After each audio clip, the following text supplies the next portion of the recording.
जिसके कारण आज देश की राष्ट्रपति एक आदिवासी परिवार की बेटी है। जिस समाज को सबसे अंत में पूछा गया, जिसको वंचित रखा गया, उस समाज की बेटी आज देश की राष्ट्रपति के रूप में पहली नागरिक है। हमने बाबा साहब को सिर्फ विचारों तक सीमित नहीं रखा, बल्कि आधुनिक भारत में उनके योगदान को नई पहचान दी है। आप मोबाइल फोन से जो डिजिटल पेमेंट करते हैं ना, उस डिजिटल पेमेंट जो योजना है, उसका नाम भीम यूपीआई है। ये भीम यूपीआई बाबा साहब के नाम पर हमने रखा है। भाइयों और बहनों, देश की आजादी में और राष्ट्र निर्माण में आदिवासी समाज का बहुत समृद्ध योगदान रहा है। इस मिट्टी ने तो गौंड वंश के राजा विभूति सिंह के रूप में एक महान स्वतंत्रता सेनानी देश को दिया है। यहां मेरी साथियों से प्रार्थना है कि अब मैदान में जगह नहीं है, कृपा करके आप थोड़ा संयम बरतिए। आप आगे नहीं आ पाएंगे। मुझे क्षमा कीजिए, आप में से बहुत लोग हैं जो मुझे देख नहीं पा रहे हैं। मैं इसके लिए आपकी क्षमा मांगता हूं, लेकिन मैं आपसे प्रार्थना करता हूं, मेरी आवाज आप तक पहुंच रही है। कृपया आप आगे आने की कोशिश मत कीजिए, जगह नहीं है और ज्यादा भीड़ होगी, किसी को चोट लग जाएगी भैया, और आपको चोट लगना मतलब मुझे चोट लगना होता है।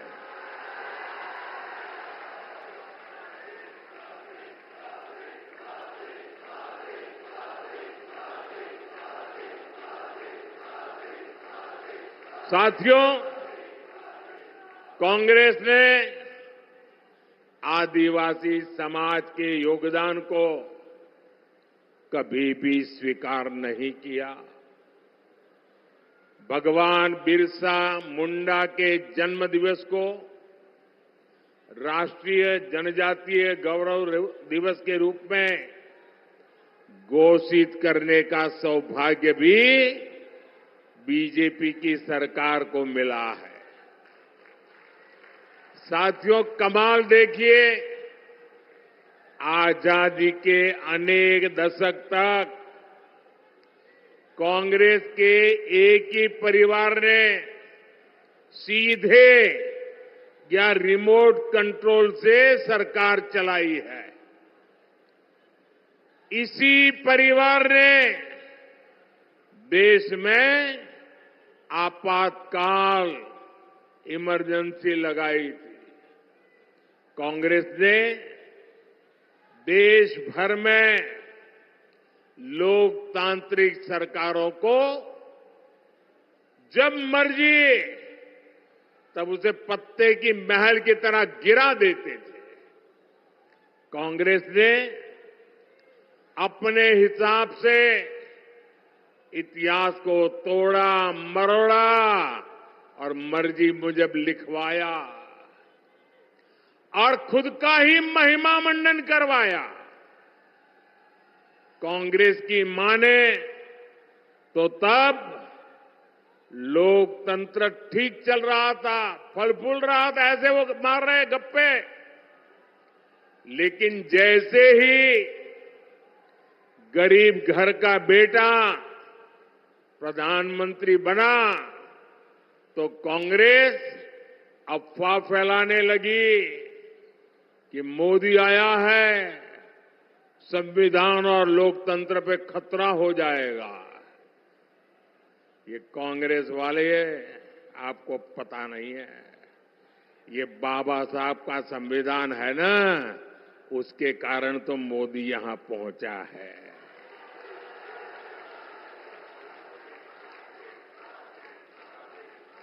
अब तो कांग्रेस का शाही परिवार धमकी दे रहा है, मोदी तीसरी बार प्रधानमंत्री बना तो देश में आग लग जाएगी। ये 14 में भी बोलते थे, कभी आग लगी क्या? ये 19 में भी बोलते थे, कभी आग लगी क्या? ये राम मंदिर के लिए भी बोलते थे, कभी आग लगी क्या? ये 370 के लिए भी बोलते थे, आग लगी क्या? बस देश को डराओ, घबराओ, भ्रम फैलाओ। भाइयों और बहनों, आग देश में नहीं लगी, आग जलन उनके दिलों में लगी है। ये जलन उनके दिल और दिमाग में ऐसे भरी पड़ी है कि वो उनको अंदर से जलाती जा रही है।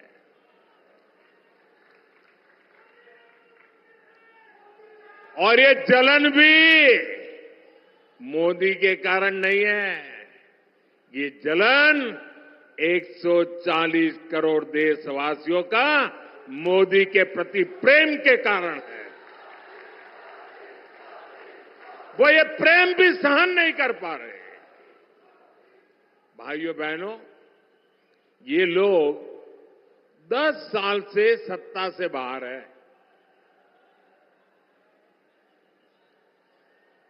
10 साल में ऐसे छटपटा रहे हैं जैसे उनका सब कुछ लूट गया, उनकी भावी पीढ़ियों का ही जैसे लूट गया। और कांग्रेस वाले अगर यही कारनामे करते रहेंगे ना, उनका तौर तरीका यही रहेगा, तो ये जलन उनको इतनी जला देगी कि देश आगे कभी मौका देने को तैयार नहीं होगा। और इसका कारण साफ है, आप दुनिया की स्थिति देख रहे हैं, युद्ध हो, अराजकता हो, अनिश्चितता की स्थिति, चारों तरफ एक धुंधला वातावरण बन गया है।